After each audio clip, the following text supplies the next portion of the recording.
Okay, hello again and welcome everyone to G Squared Academy. You know, excellence is epitomized. Thank you guys for liking, sharing the videos, for commenting. Thank you for all the support that you guys have been giving, for watching, you know what I mean? Keep on sharing, keep on doing what you're doing. We want to help as many people as we possibly can with these videos in preparation for their exams. So what we're going to be doing today is that we're going to be looking at some Faraday constant questions. So you know that Michael Faraday did his work, but he did a lot of work. But the part of his work which is relevant to chemistry is that aspect of electrolysis where you try to quantify the amount of products at the electrodes. So you'll remember that electrolysis is the breakdown of an electrolyte by the passage of an electric current through it. And so what happened now is that whenever you have electrolysis occurring, you would get things forming at the two electrodes, the cathode and the anode. So Michael Faraday pretty much worked out a way of quantifying or stating how much product you can get at the electrodes. Usually it's a solid, so you can get a mass, or a gas, so you can measure the volume. All right, so just to recall that he mentioned that the mass of product is proportional to the quantity of electricity, which we're going to call Q. Okay, and then he further went on to say we can work out the quantity of electricity using Q is equal to IT, where I is the current and T is the time in seconds. Okay, so pretty much these are the equations that we're going to use. But he also found very most importantly, that to move 1 mole of electrons. So if I want to add an electron to a species, or I want to remove an electron from a species, to do that, it's going to require 96,500 coulombs. So we say that 1 mole of electrons is equal to 96,500 coulombs. And of course, this is a rounded off number. It's about 96,485 coulombs, somewhere there. So 96,500. So for these calculations that we're looking at, these are the expressions or equations that we're going to be using. And I would warn you from now that every single calculation that we're going to do, you should really write the equation that pertains to that first, and then relate it to Faraday's information. So let's clear all of that and let's look at the first question. It says calculate, and just bring this in a bit. All right, too much. It says calculate the minimum time in seconds required to deposit 40 grams of copper at the cathode on an electrolysis cell containing copper 2 sulfate using 20 amperes of current. So as I said, the first thing you want to do is write the equation. So copper is being deposited at the cathode, so therefore that's going to work out to be Cu, and we're just going to ignore state symbols for now, 2 plus 2 electrons to produce copper solid, right? Except for that. Just remember that reduction takes place at the cathode. So that's our equation. Now, from the equation, what you can recognize clearly off the bat is that 2 electrons were moved. Okay, 2 electrons were moved. And so you can say that if 1 mole of electrons is equal to 96,500 coulombs, then 2 moles would be equal to X. And when you do your cross multiplication, you're going to get 2 times 96,500 coulombs, which is basically going to be equal to what? 193,000. It would be 193,000 coulombs. Okay, so now we have quantified the quantity of electricity that was actually responsible for depositing the copper or for moving the 2 electrons.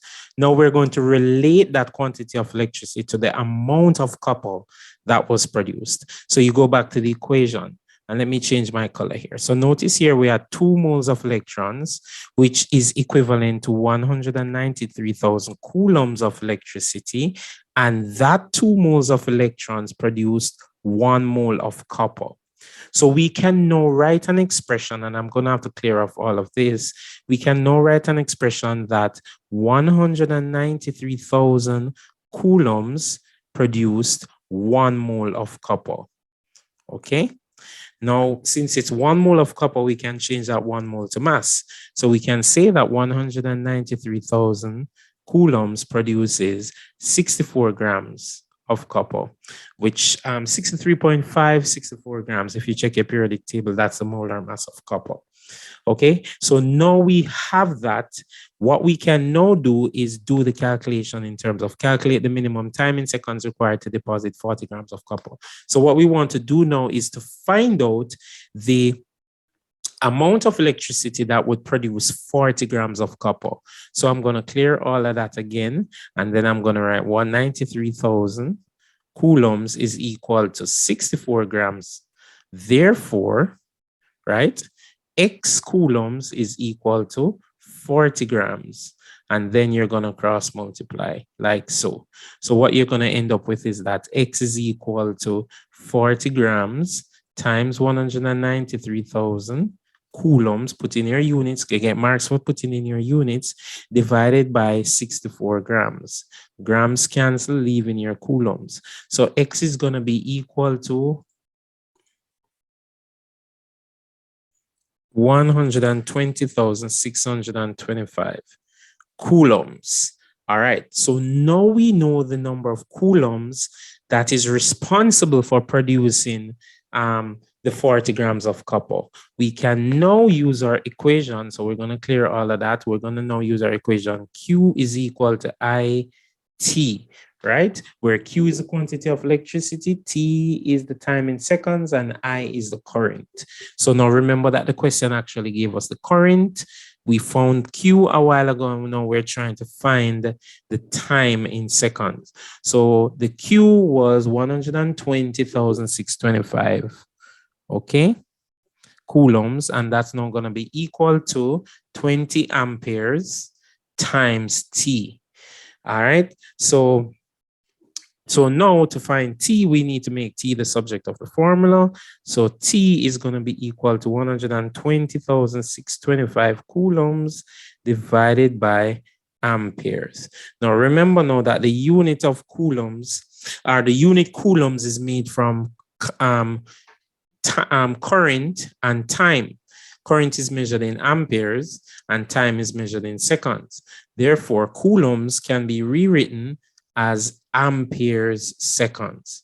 Okay, so we can then write it as ampere seconds, and so we're just going to erase this coulomb right here, and then now we can cancel our amperes, leaving our seconds. So now our time is going to be equal to supposed to be 20 here. Our time is going to be equal to 120,625 divided by 20, and that works out to be 6,031.25. Okay, milliseconds. So that's 6,031.25 seconds. Okay, and so therefore that would be the time it would take to produce 40 grams of copper in this electrolytic cell. So we press on. Okay, so now our next question, how many minutes, notice this one is minutes now, does it take to plate 0.925 grams of silver onto the cathode of an electrolytic cell using a current of 1.55 amperes? So again, we follow the same procedure. We are looking at silver and it is being deposited at the cathode. So that's silver, which has a 1+ charge, plus 1 electron, produces silver solid. All right. And then after we have done that, now we need to now see or find out how many moles of electrons are being used. Notice 1 mole of electron is being used. And what does this correspond to in terms of charge? So we know that 1 mole is equal to 96,500 coulombs. Great. So now that we know the quantity of electricity needed to move the 1 mole of electron, we now need to relate that quantity of electricity to the amount of silver produced. So 1 mole of electrons was moved, which required 96,500 coulombs. Yes. And notice here 1 mole of silver, Ag, was produced. Right? So we can now write an expression which says that 96,500 coulombs produced 108 grams of silver. Now, some of you may be asking where I got the 108 from. Now, remember that it's 1 mole of silver. And so therefore, 1 mole of silver, actually, when you check your periodic table, 108 grams, thereabout. At the CSEC level, we don't really look at the decimals, except for chlorine. So 108 grams. So now the question is, how many minutes does it take to plate 0.925 grams? So if we know that 96,500 coulombs produces 108 grams, now what we want to know is how many coulombs would produce 0.925 grams, right? And so, of course, we now need to cross multiply. When we cross multiply, we make X the subject of the formula.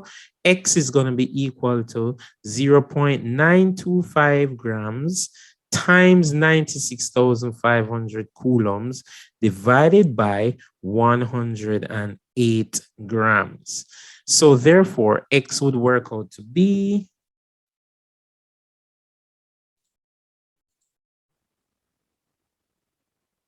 826.5. Of course, grams cancel, leaving coulombs, right? 826.5 coulombs. So now we know the amount of electricity which produces the 0.925 grams of silver.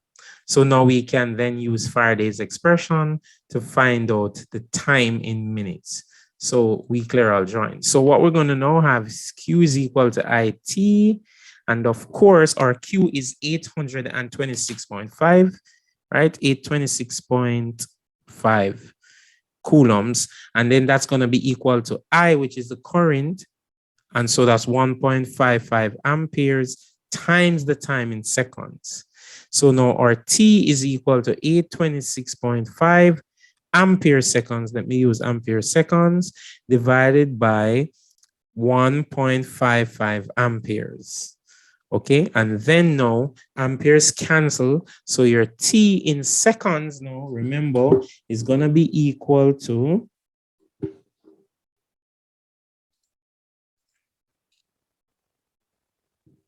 yes, 533.23 seconds. All right, but our question is not finished because it said how many minutes right there. So therefore, what you're going to now have to do is convert your seconds to minutes. And this is where it gets a little bit tricky because most of us don't remember those little things that we learned. 60 seconds is equal to 1 minute and 60 minutes is equal to 1 hour. So therefore, for us to calculate the minutes, let's first clear this, right? So all we need to do is now divide the time in seconds by 60. So therefore, the time is going to be equal to time in minutes is going to be equal to 533.23 divided by 60. And that works out to be 8.89. So that's 8.89 minutes. There you go. And that's the answer that they're looking for. Very good. So we continue now with our next question. Okay, so our next question, it says the nickel anode in an electrolytic cell decreases in mass by 1.20 grams in 35.5 minutes. The oxidation half reaction converts nickel atoms to nickel 3 ions. What is the constant current? All right, so if nickel is at the anode and it's actually decreasing in mass, that tells you that the nickel is now an active electrode. All right, that means that whatever the metal of the electrolyte is, nickel is, it's either nickel or it's less reactive than nickel. And so therefore nickel would dissolve in the electrolyte at the anode. And so that's what's happening in this question. So now what they're asking us now is what is the current that is producing this while we're getting 1.2 grams of nickel in 35.5 minutes. So as usual, do the same thing as I've mentioned to you before. What you're going to do first is write your equation. So we write our equation. So we're starting from nickel, right? The nickel is actually breaking down from a solid to nickel 3 ions. So it's nickel 3 plus 3 electrons. There you go. All right. So now the next thing you want to do is to identify the number of electrons, 3 moles of electrons. Then you say to yourself, okay, let's relate the number of electrons to Faraday's expression. So we know 1 mole produces 96,500 coulombs, and we have 3 moles. Therefore, this is going to produce X 3 times 96,500 coulombs, and that works out to be 289,500 coulombs. Right. So now we know the amount of electricity that is flowing through the circuit. Okay. To produce to move the 3 moles of electrons. So now we can write an expression and note. So now what we want to do is relate the number of moles of electrons to the charge to the amount of nickel that would decompose under those circumstances. So 3 moles of electrons would require 289,500 coulombs, and 1 mole of nickel would decompose based on that. So we can write an expression, okay, based on that. So we can say now 289,500 coulombs is equal to 1 mole of nickel. And 1 mole of nickel is actually 59 grams. So we can just replace 1 mole with 59. So 289,500 coulombs is equal to 59 grams. Now, what we want to now do is to find the amount of electricity that would require 1.2 grams of nickel to be produced. Okay, so therefore, if 289,500 coulombs produces 59 grams, then 1.2 grams would be produced by X. And so now we need to, let me get rid of this so that you're not confused. And write back the 59 right up there. So that's 59 grams. So now we cross multiply. When we cross multiply now, we're going to get X is equal to 1.2 grams times 289,500 coulombs divided by 59 grams. Grams cancel. And so X is going to be equal to, that's going to work out to be 5,888.14 coulombs. Okay, so now we know the amount of coulombs that would have caused the decomposition of 1.2 grams of nickel. So now what we want to find, as based on the question, is the electricity, the current which produces that. So let us clear all drawings here. And so now what we write now is Q is equal to IT, right? We're trying to find I in this case. Now, before we get to I, we need to recognize that it gave us time. This time is in seconds, but the question actually gave us time in minutes. So we need to convert 35 minutes to seconds, 35.5. So that's 35.5 times 60. 60 seconds is equal to 1 minute. So therefore, that's 35.5 times 60, and that works out 2,130. 2,130, right? Seconds. Okay? 35.5 times 60, 2,130 seconds. So now we know the time in seconds. We're trying to find I. And of course, the Q was 5,888 point, what was that again? 23, something of that nature, right? Coulombs. All right. And so now we can solve for I. So I would be equal to Q over T.